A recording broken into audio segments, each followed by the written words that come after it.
ಇತ್ತೀಚೆಗಷ್ಟೇ 2024ರಲ್ಲಿ ಜಗತ್ತಿನ ಜನರಿಗೆ ಒಳ್ಳೆಯ ದಿನಗಳಿಲ್ಲ. ಜಗತ್ತಿನ ಪ್ರಭಾವಿ ಸಂತರೊಬ್ಬರು ಸಾವನ್ನಪ್ತಾರೆ. ಪ್ರಧಾನಿಗಳಿಬ್ಬರು ಸಾವಿಗೀಡಾಗುವ ಲಕ್ಷಣಗಳಿವೆ ಅಂತ ಹೇಳಿ ಕೋಡಿಮಠದ ಡಾಕ್ಟರ್ ಶಿವಾನಂದ ಶಿವಯೋಗಿ ಸ್ವಾಮೀಜಿಯವರು ಭವಿಷ್ಯವನ್ನ ನುಡಿದಿದ್ರು. ಇದೀಗ ಮತ್ತೊಂದು ಸ್ಫೋಟಕ ಭವಿಷ್ಯವನ್ನ ನುಡಿದಿದ್ದಾರೆ.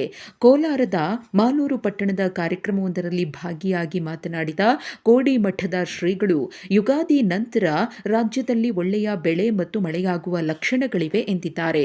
ಇನ್ನು ಇದೇ ವೇಳೆ ರಾಜ್ಯ ರಾಜಕೀಯದ ಬಗ್ಗೆ ಯುಗಾದಿ ಕಳೆದ ಮೇಲೆ ಹೇಳ್ತೇನೆ, ಇನ್ನೂ ಸಾಕಷ್ಟು ಸಮಯವಿದೆ ಎಂದಿದ್ದಾರೆ. ಆದರೆ ಜಾಗತಿಕ ಮಟ್ಟದಲ್ಲಿ ತೊಂದರೆಗಳು ಉಂಟಾಗುತ್ತೆ.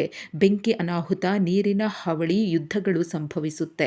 ಅನೇಕ ಸಾವು ನೋವುಗಳು ಉಂಟಾಗುತ್ತೆ. ಮತಾಂಧತೆ ಹೆಚ್ಚಾಗುತ್ತೆ. ಬಾಂಬ್ ಸ್ಫೋಟ, ಭೂಕಂಪನವಾಗುತ್ತೆ. ಧಾರ್ಮಿಕ ಮುಖಂಡನ ಸಾವಾಗುತ್ತೆ ಅಂತ ಸ್ಫೋಟಕ ಭವಿಷ್ಯವನ್ನ ನುಡಿದಿದ್ದಾರೆ.